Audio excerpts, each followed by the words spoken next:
James begins his letter to these communities of Jesus followers by penning these words. Count it all joy, my brothers, when you face trials of various kinds. It reminds me of something that G.K. Chesterton once wrote, that Jesus promised his disciples that they would be constantly in trouble and absurdly happy.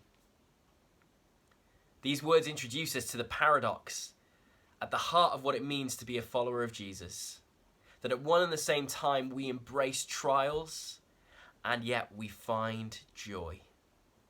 These people James were writing to knew the reality of the brokenness of this world. They embraced the sorrow of being misunderstood and marginalized and facing poverty and sickness.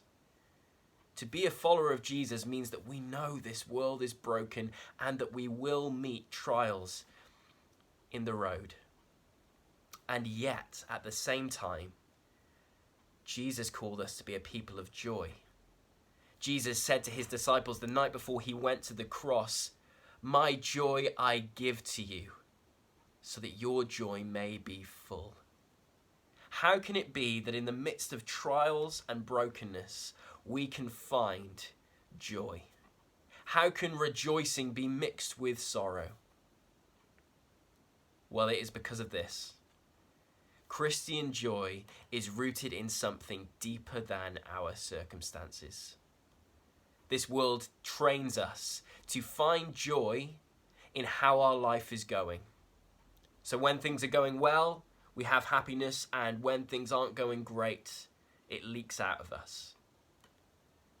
But the New Testament presents to us a better way to find our joy, a more firm foundation to rest our joy upon.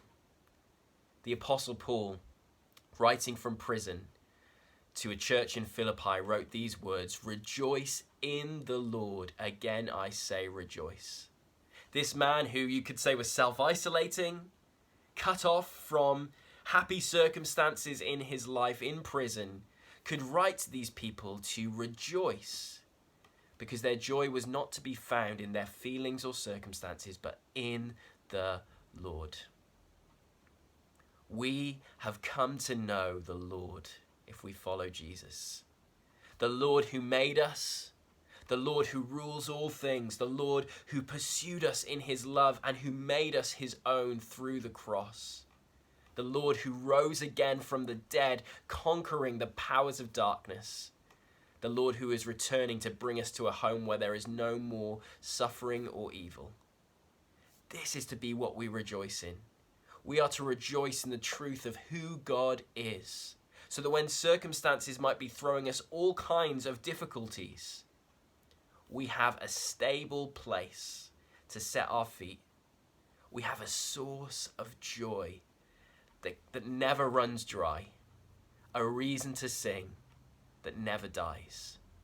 Count it all joy when you face trials, because your joy is set in Jesus.